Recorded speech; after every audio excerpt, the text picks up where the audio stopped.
अस्सलाम वालेकुम स्टूडेंट्स, मैं हूं आपका physics teacher Zeeshan Munir. Hope so आप लोगों ने पिछला लेक्चर जो है वो प्रिपेयर कर लिया होगा। ठीक है, आज का जो हमारा नेक्स्ट लेक्चर है वो स्टार्ट करते हैं। सबसे पहले है कंडीशंस और टू एग्जीक्यूट एसएचएम कि बॉडी पे कौन सी कंडीशंस अप्लाई होती हैं कि हम कहें कि वो एसएचएम एग्जीक्यूट कर रहा है, सिंपल हार्मोनिक मोशन एग्जीक्यूट कर रहा है। एग्जीक्यूट का मतलब परफॉर्म कर रहा है। तो तीन कंडीशंस होती हैं बेसिकली। काफी इंपॉर्टेंट क्वेश्चन है ये भी, शॉर्ट क्वेश्चन के तौर पर आता रहता है 5 इयर्स में, देख सकते हैं। There must be elastic restoring force acting on our body. ठीक है, कि हमारे पास कोई इलास्टिक रिस्टोरिंग फोर्स होनी चाहिए बॉडी पे एक्ट कर रही हो, ये फर्स्ट कंडीशन होती है। सेकंड कंडीशन होती है कि they must have an inertia.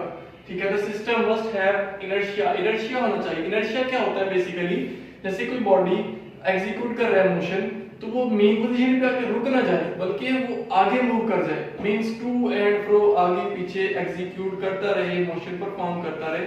अगर उसके पास इनर्शिया होगा तो वो अपनी मोशन को सस्टेन कर सकेगा, अगर इनर्शिया नहीं होगा तो वो अपनी मोशन को एग्जीक्यूट नहीं कर सकता। तो इसलिए इनर्शिया होना जरूरी है, ये भी कंडीशन है। फिर लास्ट वन है कि motion of a body which is attached to the elastic spring, कि जो बॉडी है वो इलास्टिक स्प्रिंग के साथ अटैच हुआ होना जरूरी है ताकि उसको रिस्टोरिंग फोर्स मिलती रहे। जैसे पिछले लेक्चर में रिस्टोरिंग फोर्स का पढ़ा था ना, तो रिस्टोरिंग फोर्स के लिए मतलब कि हमारे पास रिस्टोरिंग फोर्स होनी चाहिए, इसलिए हम कहते हैं कि इलास्टिक स्प्रिंग के साथ कनेक्ट हुआ होना जरूरी है। या फिर कि ऐसी कंडीशन होनी चाहिए कि उसके बाद से रिस्टोरिंग फोर्स मिलती रहे उसको। ये तीन कंडीशंस होती हैं इक्विलिब्रियम को परफॉर्म कर एक्सटेंशन को परफॉर्म करने के लिए। इसके बाद नेक्स्ट पे है सिंपल पेंडुलम। हमारा एक टॉपिक है, बहुत इंटरेस्टिंग है। और ये ऐसे जैसे मैंने आपके सामने मेंशन किया, ऐसा लिख दे तो ऐसे शॉर्ट क्वेश्चन में आता रहता है, ये लास्ट ईयर भी आया हुआ है। ठीक है, सबसे पहले सिंपल पेंडुलम होता है क्या है? ये आपके सामने डायग्राम है। ठीक है, एक बाल या एक सिंपल जो हमारे पास ऑब्जेक्ट होगा जिसका मास m होगा, उसको कह सकते हैं हम बॉब के नाम से यहाँ पे मेंशन करेंगे।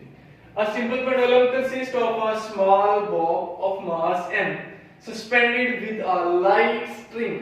जो मास है, आइडियल कंडीशन होती है कि हमारे पास जो मास है वो बहुत छोटा और हैवी होना चाहिए, और रस्सी जो है, स्ट्रिंग जो है, जिस धागे से हम बांधते हैं वो हल्का होना चाहिए। उसका मास नहीं होना चाहिए इतना ज्यादा, वेट वाला नहीं होना चाहिए, वजनी नहीं होना चाहिए, बिल्कुल हल्का सा होना चाहिए और इनएक्सटेंसिबल भी होना चाहिए। मतलब इसके साथ मास बांधे वो ये ना उसकी लेंथ में चेंज आ जाए, उस एक चेंज भी नहीं होनी चाहिए।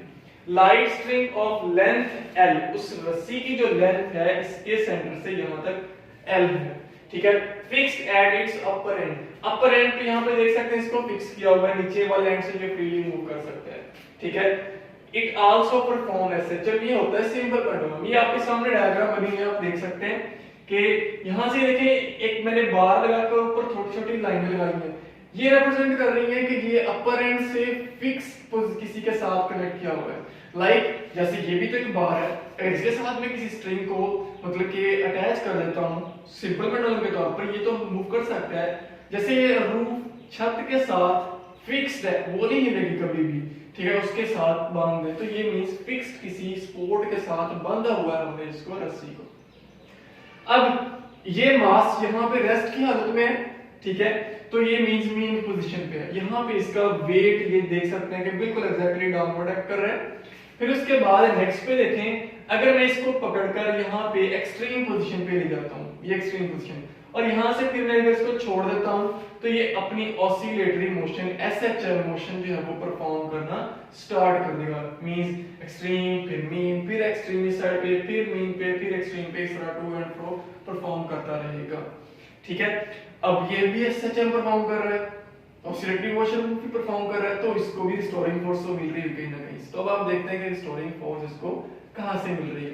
जब हमने इसको किसी एक्सट्रीम पोजीशन पर लेकर गए हैं, ठीक है, तो ये एंगल थीटा बना रहा है इसकी ओरिजिनल पोजीशन मीन पोजीशन वाले के साथ। अब यहाँ पे इसका वेट होता है एग्जैक्टली डाउनवर्ड। इसको इसके दो रेक्टेंगुलर कंपोनेंट्स में हमने चेंज कर लिया। आपने 9th क्लास में पढ़ा हुआ है rectangular coordinates of forces, rectangular components of forces दो होते हैं, तो यहाँ पे भी mg वेट वाली फोर्स ही होती है भी। ठीक है, इसको इसके दो कंपोनेंट्स में डिवाइड किया, एक mg cos थीटा बनता है और एक mg sin थीटा बनता है।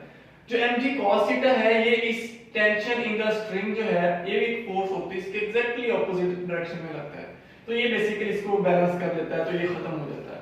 तो इस डायरेक्शन में कोई भी फोर्स नहीं लगती, बाकी रहता है एक कंपोनेंट था mg sin थीटा, वो उसकी मीन पोजीशन की तरफ लग रहा होता है। ये आप मेंशन देख सकते हैं, मैंने मेंशन भी किया है, ठीक है, एरो के साथ। तो ये मीन पोजीशन की तरफ लग रहा है, और यहाँ पे देखिए मैंने fr भी लिखा हुआ है, दैट मींस ये mg sin थीटा जो है ये एज ए रिस्टोरिंग फोर्स यहाँ पे काम करता है। क्लियर हो गया? तो इस तरह रिस्टोरिंग फोर्स मिल जाती है, जिसकी वजह से वो पेंडुलम जो है अपनी ऑसिलेटरी मोशन जो है वो परफॉर्म करता रहता है। यहाँ पे वैसे जो एक्सप्रेशन बनता है फोर्स का वो माइनस में बनता है, क्योंकि इसकी डायरेक्शन भी मीन पोजीशन की तरफ है, और इसका डिस्प्लेसमेंट जैसे हमने स्टार्ट में डिस्प्लेस किया, तो हमने किस तरफ किया था डिस्प्लेस इसको, हमने तो इसकी मीन पोजीशन से अवे किया था, बट रिस्टोरिंग फोर्स की डायरेक्शन इस तरफ है, तो दैट इज व्हाई यहाँ पे भी अगर हम एक्सप्रेशन लिखेंगे Fr is equal to minus mg sin theta. ये माइनस का कांसेप्ट ना आपके बेसिकली ये भी बेसिक पढ़ाते हैं, तो ये ऐसा क्लियर नहीं लिखते, बड़ी क्लासेस में जाएंगे इंटर में तो वहां पे आपको ये क्लियर मिलेगा। ठीक हो गया? अब इसका एक टाइम पीरियड भी होता है, ठीक है, जिसको t से रिप्रेजेंट करते हैं, t is equal to 2 pi l over g square root, ठीक है, ये लेंथ है और ये यहाँ पे ग्रेविटी है। टाइम पीरियड क्या होता है कि एक साइकिल को कंप्लीट करने के लिए जितना टाइम होता है वो टाइम पीरियड, भी हम नेक्स्ट लेक्चर में इसकी डेफिनेशन भी रीड आउट करेंगे, ठीक है। ये सिंपल पेंडुलम का जो टाइम पीरियड है वो यहाँ से हम कैलकुलेट कर सकते हैं। ये तो मैंने आपको शॉर्ट के लिए पढ़ाया, लेकिन जितना एक्सप्लेन किया आप इससे लॉन्ग क्वेश्चन भी अपना प्रिपेयर कर सकते हैं 10th क्लास के लिए, ठीक है। उसके बाद नेक्स्ट पे जो मैंने एक डायग्राम बनाई हुई है, ये पहले हमने लेक्चर पढ़ा हुआ है इसका, इसमें रिस्टोरिंग फोर्स बेसिकली मैंने डिफरेंस करने के लिए कि ये रिस्टोरिंग फोर्स और एक्स इसमें इस तरह से और इसमें इस तरह से परफॉर्म किया जाता है।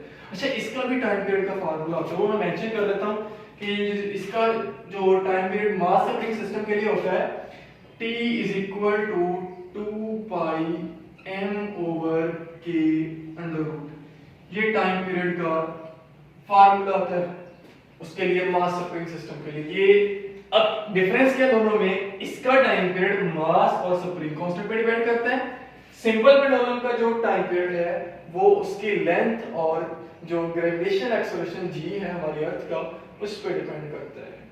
क्लियर हो गया? ये था आज का हमारा टॉपिक, होप सो आपको समझ आ गया होगा। बाकी आप लोग इसको प्रिपेयर कीजिएगा, अगर कोई फर्दर कोई क्वेश्चन हो इस पे तो आप मेरे से पूछ सकते हैं, ठीक है। Thank you, Allah Hafiz.